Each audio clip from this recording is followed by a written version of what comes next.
Step into the virtual studio of DraftToDONE, a designer's podcast. Join Angela Jorgensen and Stephen Lacey as they weave tales from the tactile touch of paper to digital displays, where every draft is the beginning of a story on the path to a successful final outcome.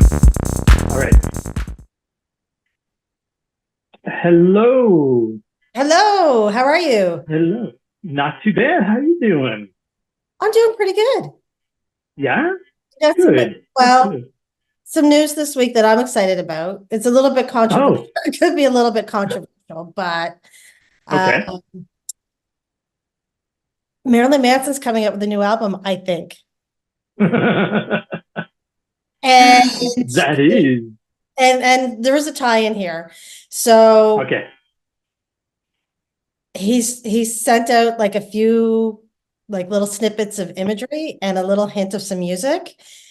And the Yeah. imagery is very much old school Marilyn Manson, like his whole kind of Really? Antichrist superstar face. And Yes. Oh, way back then. Okay. and I really love the design and the artwork of that Really? era. Yes. I wish I could design like that. That's kind of where I wish I could do, but it looks like he's going Gotcha. back to more of that imagery, which I thought was quite something. Right. Wow. That was I remember the concert we went to way back when. When That's was right. That's right. that? Yes, I've actually seen him in concert 3 times. 2 times Have involved, you? 2 times involved plane tickets, and I know it's been a Okay. controversy right now because he's up on assault allegations, but Nice. yeah, Right. I don't believe them. I've been following the allegations quite closely, but Right. not saying all women don't tell the truth, but I'm not saying all women tell the truth either. So Oh, that's yes. I hear what you're saying. Right. Yeah, and yeah. I mean, that's kind of his MO. He always has some kind of controversy going on. I don't know if it's part of his publicity when he's promoting a new album, but I doubt in this case it is. I think this is a result of him going through this Okay. that is kind of taking him back towards his roots of Right. what I really enjoyed about his music. Like, there's bands that have like that same kind of sound every album. Yes. AC/DC, for example, who I love too, but they have that continuum. Uh-huh. Manson was always somebody that kind of changed up because he went from Yes. Superstar to Dope Show, which was more of like a Bowie kind of, people were saying that he was ripping off Bowie at that point, but he was Yeah. Yeah. progressing and changing. Right. Yes. And I've continued to like his sound over the years. I mean, unfortunately, the band that I followed quite a bit when I was younger, University Pearl Jam, love their sound, but the past like 3 albums, maybe 4 albums, I really don't like their sound, and so I don't listen to them anymore. Oh, They wow. just recently had a new album out, but so it's kind of going back to their original sound, but it's still not the same. So it's like, meh. Which is too bad because, yeah, I follow them like crazy, and they to sort of tie in a graphic design sort of link to it. They are heavy with promotional posters. Like they will contact sometimes local printers to come up with unique designs promoting the concert for whatever area they're going to. And so yeah, so they do that. There's a couple bands that I follow that do that, like Black Keys. They are big into silkscreen posters. Like, yeah. Yeah, I just went with Kamut to see Queens of the Stone Age in Moncton, Oh, that's right. Yes. and they do the same thing. They do promosters to Right. regions. Yep. Yeah, it was Yep. really neat. And the posters are amazing. Well, they are. Yeah. And it's really nice that they get sometimes, yeah, like I said, local artists to come up with unique designs that sort of promote the area and get some kind of tie-in in some way. But yeah, it was really neat. I actually, when I see that the 2 of you had gone to that concert, there was I did follow the poster designer that is that particular poster, and it has a little backstory to it and explaining, why they had that red light image, Uh-huh. which I can't think of what the story is now because that was a bit ago. But yeah, it's pretty fascinating that sort of how they tie everything in together. So, Yeah, I yeah, never ever heard of that before, but I thought that was a really cool concept. yeah, totally, yeah. So it's yeah, well, that's exciting news that he may do another concert then if he promotes this new album. So maybe he'll be back this way. He's actually going on tour with Five Finger Death Punch. Oh, is he? Okay. Do you like them?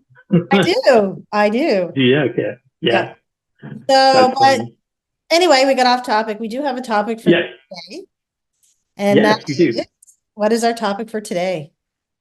I guess it's kind of comparing freelance to full time, That's right. or freelance and full time in kind of our examples, because Mhm. we both have a full time job, but we also still freelance on the side. Can we just stop Um, for a second, Stephen? sure. I'm just going to pause because I'm getting a tinty back sound. Yeah, so I thought that yeah, we could sort of talk about our trials and tribulations of sort of going through the whole spectrum of working on our own in comparison to, yeah, having a full-time job. Mm-hmm. It's thankfully both of us have had jobs that have stayed in the realm of sort of not necessarily design, but the arts field, I guess. Mm-hmm.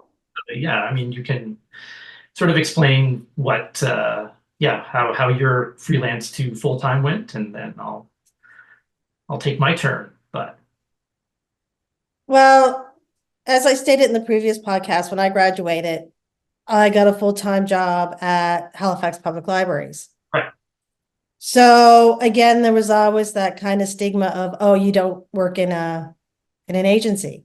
yeah, exactly. Um, but I worked at the library for 10 years and I learned a lot. And I had spoken a little I bit know, previously.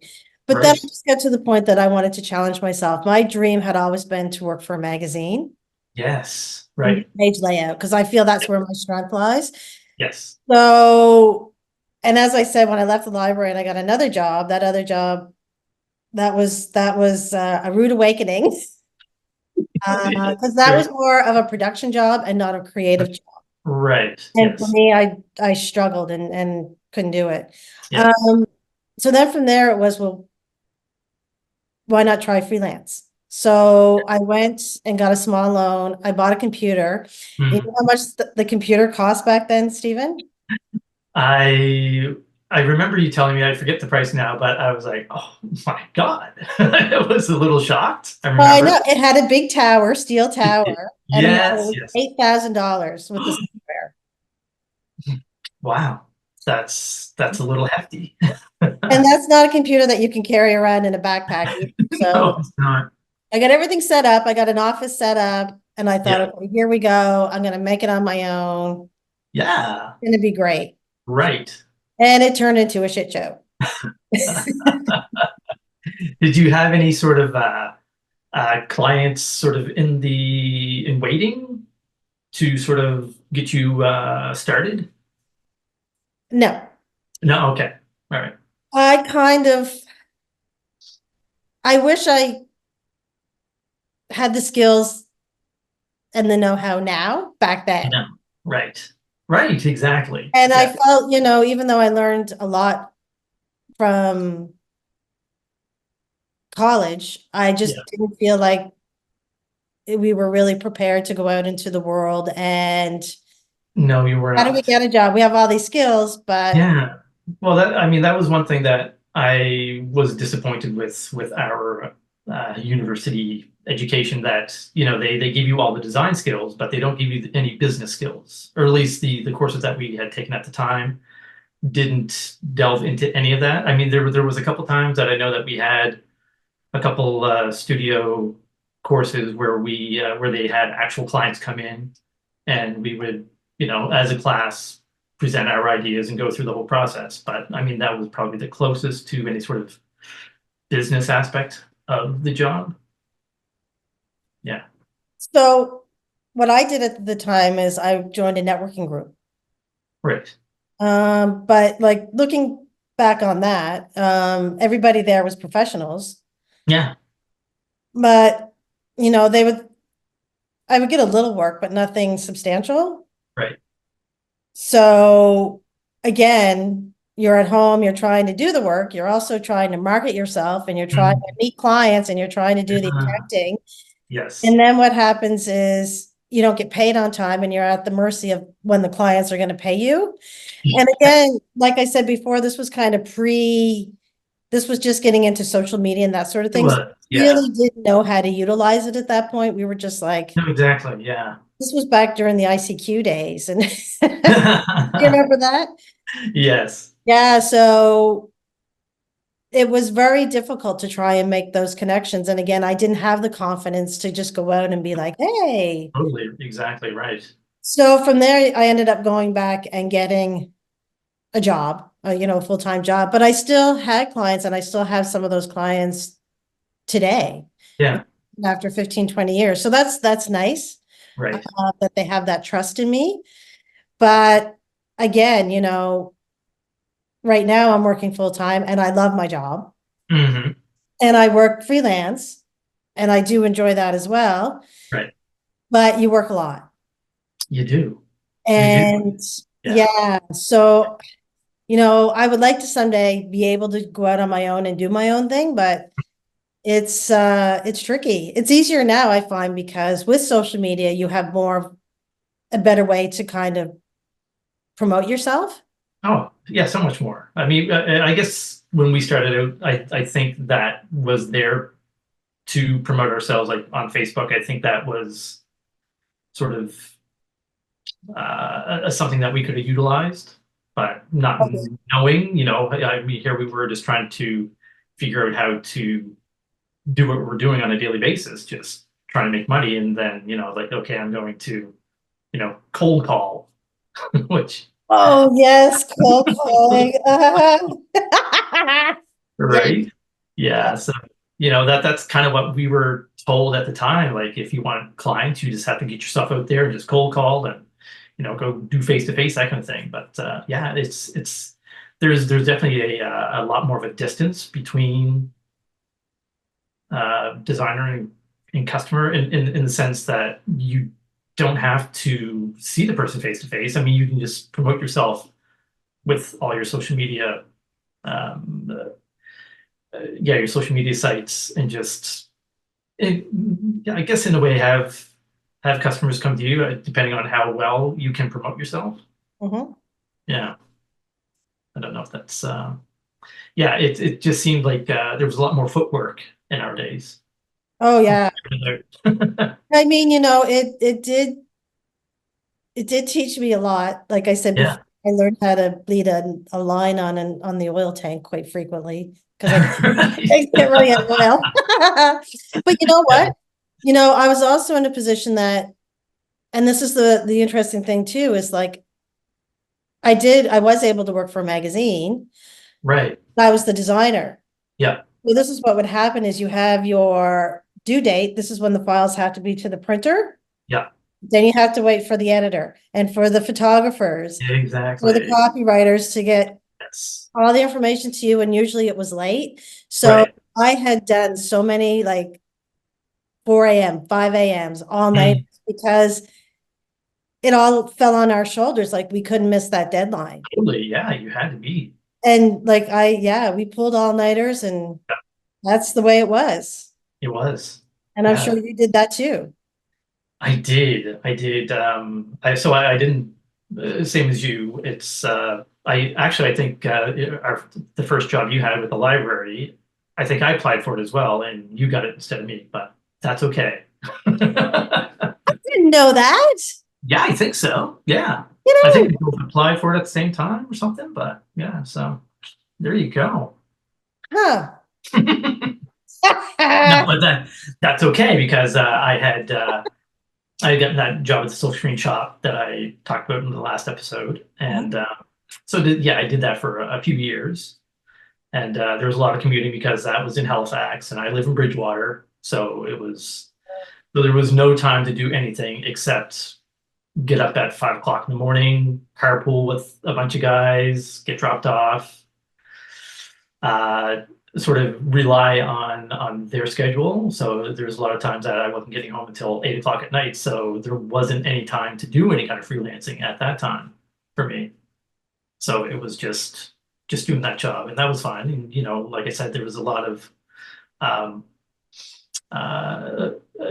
learning experiences that I had to go through, and it's definitely more production related instead of sort of your, like you said, traditional sort of design firm job that I had hoped and wanted when I graduated. But I thought, well, this is just going to be a stepping stone, and then I'll get the job that I really want. And then, but that didn't happen. So I had to quit that job to be closer to home because we just had our first baby, and so I needed a little more stability in that way to have more, I guess, family time instead of coming home at 8 o'clock at night sort of thing. So I had gotten a job at a local newspaper, and so there was a lot of layout design, and at the time when I had applied for the job, it was it was kind of a rebranding, refurbished newspaper that had already existed, but came up with new owners and whatnot. And so they hired me, and I was like, yeah, I know how to do this, and I know how to do that. And I think one of them was, do you know how to use Quark Express? And I was like, of course I do. But I hadn't used Quark since university. So it was like, yeah, I can do that. So I had to redesign this whole newspaper from scratch because it was a whole different format. It was going to, when I started, it was black and white, but then it eventually transitioned to color. And so it was a bit of a learning experience. And there was a lot of all-nighters as well, because it was a weekly publication. It was like a tabloid size, maybe 20 pages, 14 to 20 pages. And my first week, I was up till 4 o'clock in the morning with the editor, trying to get all these stories in and make everything fit and try to remember how to use Quark at the same time. So it was an experience, definitely. But once that was all taken care of with the first issue, the second issue was a breeze, and then it was just rinse and repeat for the next 4 years. I still remember when I was learning how to use Quark. Yeah. I did up a brochure because my sister in Toronto, she had a children's wear pattern business. So I ended up doing a brochure for her. Right. And I did it in Quark, and I sent it back to her for printing. Okay. At that time, and I didn't send the images because I didn't realize that when you brought the images in, you had to put the images. Yeah, do that more. Right. I deleted all the images. Did you? I don't need those anymore. Yeah, so that just reminded me of my Quark days. So right. Yeah. So it's I think that program is still around. I'm not sure, but we don't hear about that anymore. So yeah, no, it went over to InDesign and Photoshop and yeah. But yeah. So no, with the newspaper, I was there for 4 years. So it was around 2008 when that whole recession thing was happening and companies were going under, and so that was kind of happening with this newspaper. I was cut to like 3 days a week, and then it was like, well, this is kind of an opportunity to try freelancing, and just because the editor at the time, he had sort of side businesses as well, and he had asked for my services. So when I started freelancing, I had a few clients under my belt that I could sort of do that a contract with, sort of a long basis contract, and just was like, we need a certain amount of work done within a certain time frame. How much would you charge for that? And so we worked out a deal, and And so it was good in that sense that I knew that I had this sort of continuous income in a way from this client. It wasn't like guaranteed every week, but it was pretty almost guaranteed, I guess. And then then I was able to get a couple more clients like that, where they sort of a sort of continuous contract, and so that helped sustain sort of a sort of steady income, I guess you can say. So it was good in that sense that I guess it gave me permission that it's like, oh, I don't really have to promote myself because I have these sort of continuous clients. So I will promote myself, but just not to the extent that it's like, oh, I need to bring in a lot more work in order to maintain a certain amount of income. So yeah, I sort of gave myself the liberty to just like take my time and figure out this whole freelance end of thing. But yeah, so I did that for 10 years. And it's funny because even back then, like I'll be honest, like I'm a bit of a procrastinator, depending on what it is. It's something I get really excited about. And my time management skills back then were terrible. Same. So, and then when you're not getting things like, because my main clients at that time was publication. So there was magazines that were steady, which was great. Yeah. But again, it wasn't like you would get paid, but you wouldn't get paid consistently. That's right. Yes. So you really had to that was kind of stressful because, obviously you have mortgages, you have bills, and it's like, well, if this isn't coming in, and how am I going to do this? And you're just like, that's right. Yes. Yeah. So I think in hindsight, the smart thing would have been is build a team, like have somebody that does sales but it's, yeah. you can't go back, but it's still. Yeah. I mean, I thought the same thing because there's plenty of times that I thought it'd be nice to have somebody to sort of collaborate with and work with. And I thought, well, yeah, because I'm not sure if we were both freelancing at the same time. Like I said, I started 2008. I don't know if that's sort of around the time that you started. I think so, yeah. Yeah. So there's, I left the library in, I think 2005. Okay. Went to work at the place that did the KFC menu boards, the production. Yes. Where I was drinking vodka for breakfast and balling all night. Whatever would get you through. I know, but you know what? That's the thing when you're so passionate and you really want to do a good job and you just can't because your mind doesn't work that way. And like they had like 5 million layers in Illustrator, which I'm just, and like I said before, that's the way working, that's fine. But oh my Jesus, I can't do that. Like this is whoo. Exactly. And I started more of the freelance after that.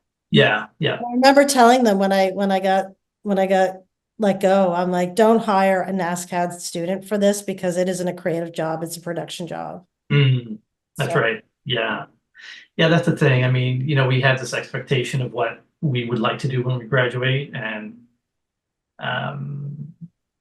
it's kind of a shame just not knowing what the labor market's going to be when you graduate.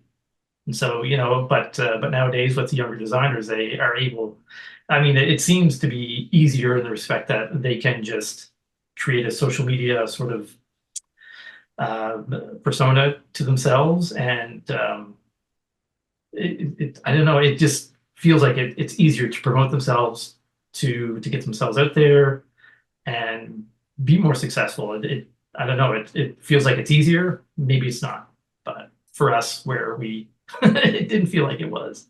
Well, now I'll sound like a bitter Betty. But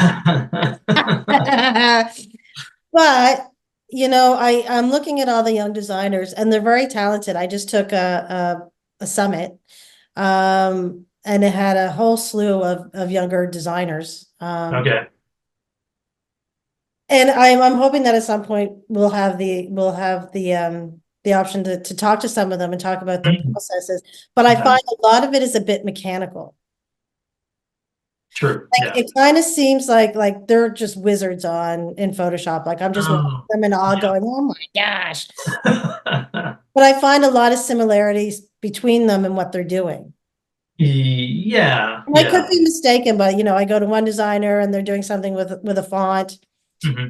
and then they copy and paste and create this background pattern, which is really cool. But then I see Mm. somebody else do another short, and everybody's kind of doing a very similar thing. Yeah, And I'm not saying that that's a bad thing, because some of it looks really sharp, but I would like yeah, to hope that, I understand that we're in the computer age where you can just do work for somebody and you don't actually have to meet them. no, But for me, in order to design for a client, I need to have a conversation with them. right. I just don't want to send out a form for them to fill out to say, this is what my business is. I want Yeah, to look you in the eye. I want to feel like yeah, I can get a sense of who you are, because then I know what I need to do to design yes. for you.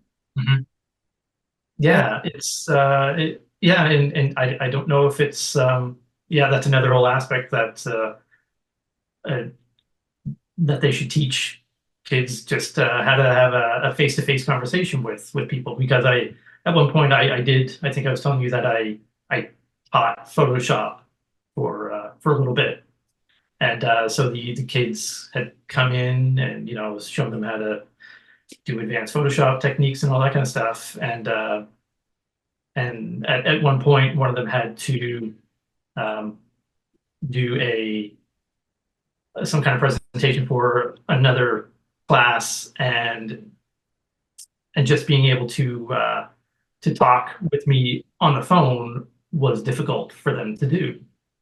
And it's the same with my kids. My oldest, it's easier for her, but for my youngest, it's really weird to, when the phone rings, it's like, who's calling me? Oh, it must be my father, because nobody else I would talk to. So there's that whole disconnect, I feel, Mhm. that the younger generation, that they have this barrier between clients, where it's easier for them to just email or to text with the customer and not have that face to face.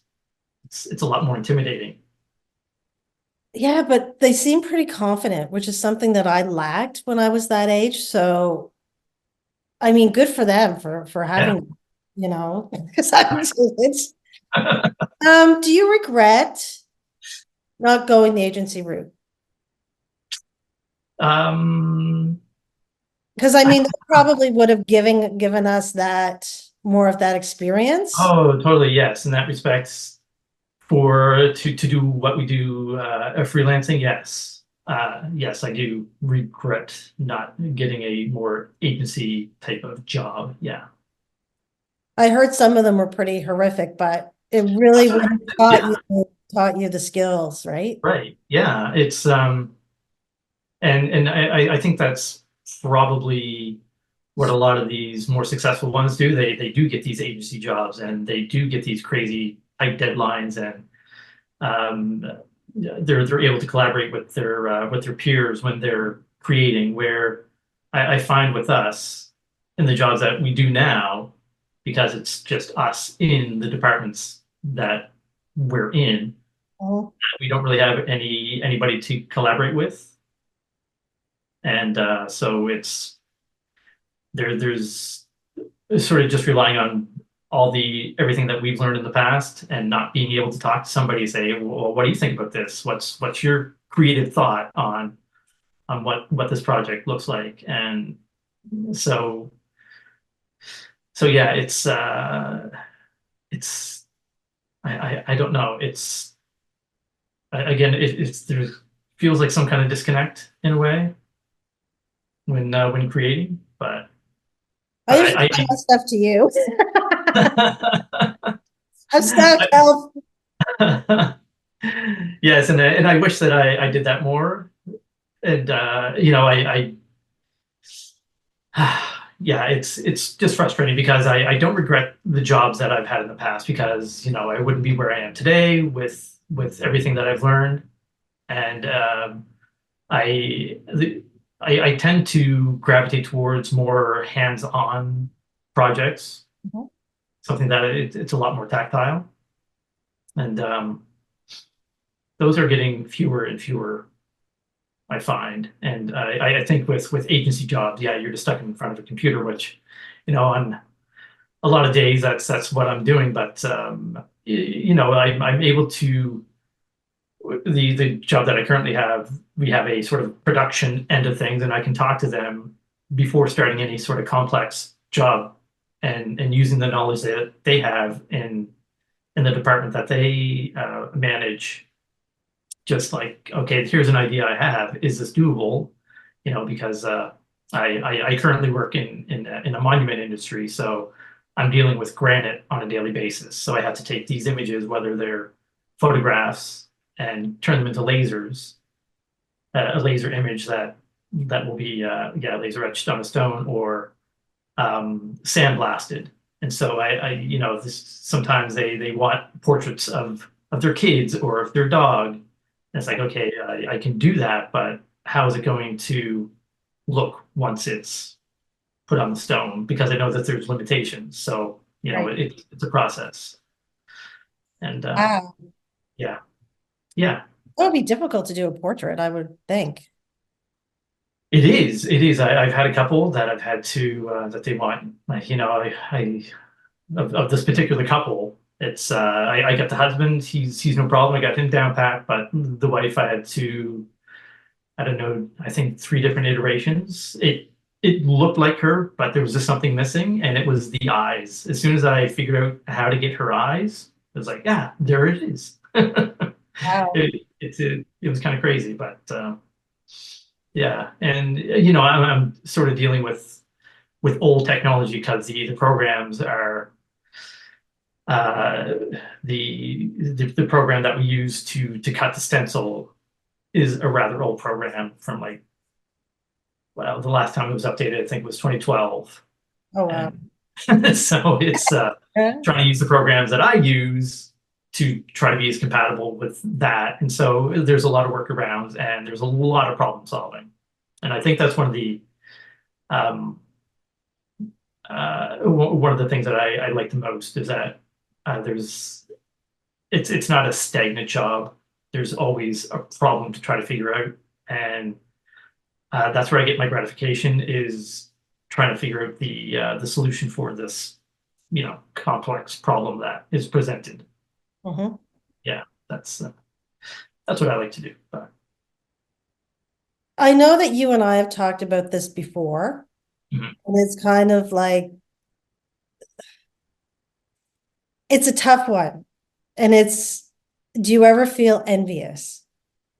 Yeah, constantly. And it's one of those things that I know myself, sometimes I have to keep myself in check. Yeah. It's like, and I don't know why I'm envious, because my job right now is awesome and my Mhm. freelance stuff is awesome, but part of me feels like, well, why couldn't I have done it? What's holding me back? Yeah. What is the steps I should have taken? What could I have done, or can I still do that? Right. Yeah. I know for me at one point, and I didn't know of this before, it was called imposter syndrome. I know. Yeah. Yeah. And I kind of fell into that, because I thought, again, I got myself in a situation where I was in a job and I wasn't getting paid. Yes. And this was in 2017. So Okay. I had to make the decision that, okay, I can't keep working for this person and not get paid. So I just left. I had to Right. quit.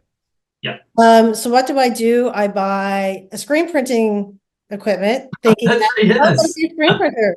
I can do that. So I spent a Yeah. lot of money on equipment, Yeah. and guess who isn't a screen printer? Because it's not as easy as just putting ink and doing a squeegee. So Ah, I'm like, Angela, you're an asshole to think that you could just start a business doing that. And again, I found myself up all night, mhm. and I was trying to do t-shirts, and I was just losing money because I was just destroying t-shirts. Well, you know, that's part of the process, unfortunately. Yeah. And you know what? I got to go back, and I got to put in the time. And that's the thing, you got to put in the time. You do. Yes. Yeah. Haven't been able to do that yet, and then I Right. see a lot of other people around that can use a program like Photoshop, and then all of a Mhm. sudden they're a graphic designer. And it's kind of like, that kind of annoys me, but yet I kind of did the same thing thinking I was a screen printer. So it was a bit of a reality check. Right. Yeah. But again, I often think of, you see people that are successful and you try not to be envious, but You can't help it. It's human nature. It's yeah, it really is frustrating. I mean, I go through the same thing constantly. Still, that imposter syndrome is, yeah, we are our own worst enemy. We hold ourselves back. I know a lot, and when you had gotten the silkscreen equipment and it wasn't working out, it's a lot easier to just say, fuck it and move on to something else. But I hope that you're still sticking with it, whether it's at whatever capacity, just sort of figuring out what the little mistakes are, that sort of those little bumps in the road. I don't know. no. No. Well, I mean, same thing. I want to, I do, but Yeah. I'm nervous now. Like, and I know it's that hurdle that you have to get over. Well, I mean, I've known you for God since what, 1980 something, 1987. So Since junior high school. God, that was a while ago. And just to see the transformations that you personally have gone through since I've known. I mean, I've seen the transformations just from who you were way back then to who you are now, and just like it's night and day. Especially where I mean, you do Taekwondo, and you are, I forget what level you are, but you're like a double black belt or something insane. Yeah. So, this is just a little bump. If this is something that you want to do, I don't see whatever the imposter syndrome is, it's not going to stop you. If you want to move forward with it, then I don't see you not doing that. Yeah, it's Yeah. like, it's putting in the time, and that's What it is. Yeah. I mean, that's the same thing. I bought a silkscreen press, a 4-head silkscreen press, and it's in pieces now because it was crazy filthy, and it sat in somebody's garage for years and years, and it smelled really bad because I think they had cats. I don't know, but part of it is because you have to use this spray adhesive when you're putting t-shirts on, and so because it sat in this garage, all this dust and everything just accumulated on it, and it just got disgusting. So right now it's in pieces, but I mean, I want to get that together and print t-shirts. But I mean, I would rather print posters. That's kind of what I would like to do. Sort of game posters. I was following that for a while before, before I had to find a full-time job. It's like, it's like trying to figure out a whole niche market. I think it would be more advantageous to. I had mine, and I thought I was going to do. This is really funny. Do baby onesies, even though I don't. Yes, yeah. I don't like babies. But I don't know why I had this idea of this cute octopus thing, and I did a run of them. Yeah. And they turned out well. And then I needed to figure out, it was too hard to line up registrations. I didn't know what I was doing. So again, I just got frustrated. Well, that's the thing. I mean, it was a homemade press that you had as well. So you were dealing with, like, everything was, I think most of it was made out of wood. So there was a lot of play there. And, it's, if you had whatever the proper press is, maybe. I have one now. It's a Ryanette. Right. Yes. Yeah. So it's green. It's pretty. But again, yeah, and it's a matter of, and I also work in just water-based because I don't want to use, when you're dealing with baby clothes, you can't use. That's right. Yeah. Yeah. So the plastic something. Yeah. It's. I know. So anyway, I just used all water-based ink, and again, it dries really quickly on screen, even though I have something that I mix in. Phthalates. I'm not sure. I didn't get to that point yet, so I haven't made anything I yet. think so. I think it's phthalates that is in plastisol ink, so that's why Okay. I use water-based ink. So Gotcha. It does. I mean, one of the sort of the offshoots of what I wanted to do, which I don't know why I didn't know about this, but in retrospect, I think I always had some kind of likeness towards it. But lino cut prints, where you have so you have this sheet of linoleum, and then you carve out the image you want, and then you ink it up and you put your paper on it and you press it together, and so you have to do it in reverse because the image you create would be the positive. So oh, it's yeah, so it's and I love it. I have a bunch of the equipment for that, and I've done a few of those, but it is very time consuming because the more detail you want in it, it's your hand carving, and it could take 2 months just to hand carve, depending on how detailed it is. It could take 5 minutes as well, depending on if it's that simple. But I mean, that's another thing that I'd love to do because it's more hands-on, and it's getting away from the computer, which would be fantastic because the amount of blue light that we're getting on a daily basis probably isn't good for us. and it's funny you mentioned that because that was another reason why I thought screen printing would be fun and different because again, it gets you away from the computer, it gets you back to hands-on things, which is what we also did when we were in school. We had, like we said before, we were drawing and all kinds of different things. Right. Yeah. And it's that's the thing that I really miss. Just I'm sitting in front of a computer all day, and it's frustrating because there's so much that I want to do, and then on your break you look at these people on social media and they're doing the things that you want to do and feeling envious about it. Your lunch break is over, then back to it. I know, but you can't be envious because it'll drive you insane. It will. It's It really really will. yeah. So it's yeah, but again, I mean, the job that you do full time, you've found a whole new passion related to that as well. So it's always evolving. So there may be ways to incorporate what you have a passion for now with silk screening. Some point in the future, you have equipment, and Yeah.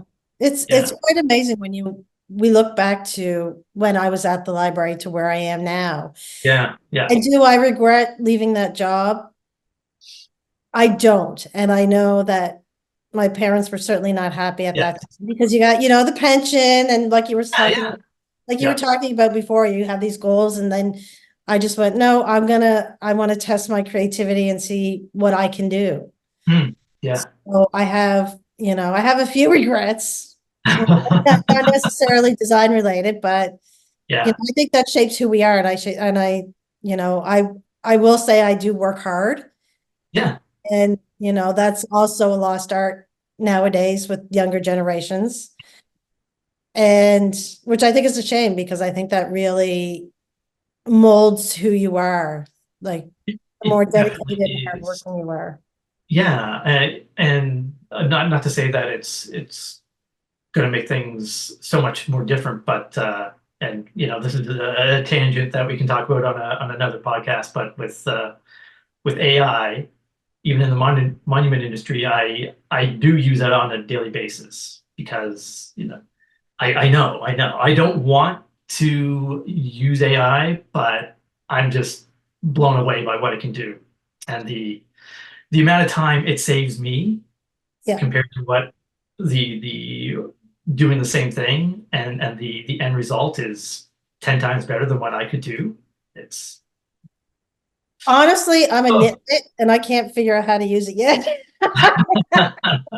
well, I just started, so there's a couple, but because I know that you've gone through this when working with clients, you ask for a logo or you ask for a photo, and so they send you this, you say, can I have the logo as a PDF or as a vector? They say, yeah, no problem, but they send it to you as a JPEG. Or they send you a photo. I've had this plenty of times where they send a photo that they want in whatever, in a Word document. or an Excel document. It's like, what am I going to do with this? So it's a lot of problem solving again. It's like, okay, I got to take this picture out of this Word document, so I got to, you know, save it as a PDF and then bring it into Photoshop to do everything I need to do. But so yeah, so it's it's going to be a lot easier for people to, I don't know, to be creative, I guess. There's these doors have opened a little more, because especially where some of these AI programs, they are free to a certain capacity. Of course, you can sign up for the full gamut of what it can do, but even the free versions, it's amazing what it can do. Just in the respect, like I said, with these photos that I get on a daily basis, and where it would take me a couple hours to clean up because they want the background taken out, or they, you know, the pixels are just, I think it was taken on some camera back in 1996. Right. Wow. And I'm just blown away by the crispness, and just how lifelike these AI programs can make these images look. It's just amazing, and a huge time saver. So, well, maybe in an upcoming episode, you could take us through like doing a little AI on something. Yeah, sort of I know it's very controversial, so it might be interesting to talk is. to somebody else as well who, Right. I'm neither for nor against. I don't, Yeah. you know, I think it's whatever tools you have to give what is best for your client. Totally. But then some people say you're actually stealing, because you're stealing other, like it's an amalgamation of other people's work. So depending on what you're doing. I mean, I guess how I'm utilizing it isn't really stealing, I don't think, because I'm enhancing photos. I'm making them clear, getting rid of the pixelization, that kind of thing. So I'm not really creating anything from scratch and saying, okay, this is, you know, what I want. But I mean, that's going to start to happen, because there's a couple of the images that these, I guess you could say, the stock photos that come with this program that was last updated in 2012 uses a lot of images that were created in the early 80s. You're like, wow, that is a really dated image, and the file formats are just I'm pretty sure that it's the same file formats that they use for embroidery. So a lot of the lines are unnecessary for what I need. So I always have to go in and clean up these images that they just kind of threw together in this book. So so now I'm like, okay, I can see me being able to create images for what I need, whether it's like a hummingbird or something. It's like, okay, I'll just put in this prompt and hopefully get the kind of hummingbird that I need. So, you know, it's just that simple. It's funny you mentioned that, because my hummingbird came back yesterday. Did it? I actually literally yesterday just cleaned out the hummingbird feeder, and they're back. So that's exciting for me too. Oh, nice. I know. It's that time of year. I know. I'm excited for it.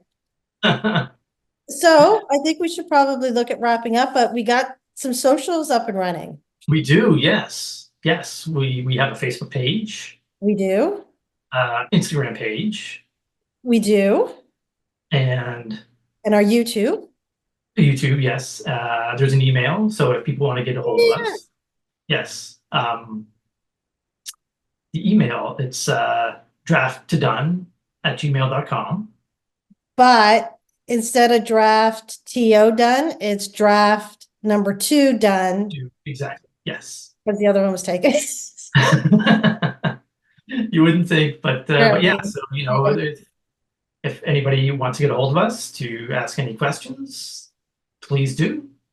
Yeah, please leave some comments. Like we can comments, subscribe. Yeah, you know, that little thumbs up. It might be a little thing to you, but it's a big thing for us to to grow this page and do more. I was super stoked that we got 5 subscribers. I'm like, Awesome. People, yeah. So when people actually want to listen to us, that's great. Right. I don't think it's all family, but there might be Right. there might be one random one here or there. That's right. Yeah, exactly. All right. So why don't we wrap this one up and yeah, we'll think about what we're gonna do for the. You had an idea for the next one, so hopefully we can bring that into fruition and we can show Yes, some of your work. exactly. Yeah, because last episode you showed some work and sort of what you went through to create that, and Yeah. I hope to have something on my end this time that I can show next episode. Perfect. And we're also going to be having some special guests too, so that's pretty exciting. Yes. Yeah, so Yes, definitely. look forward to that as well, and we'll bring you more information about that as we get things scheduled and figured out. Yeah, exactly. Yes. So thank you for joining us again, and yeah, we hope to see you again soon. Yes, thanks everybody, and take care. Thank you. All right. See you later.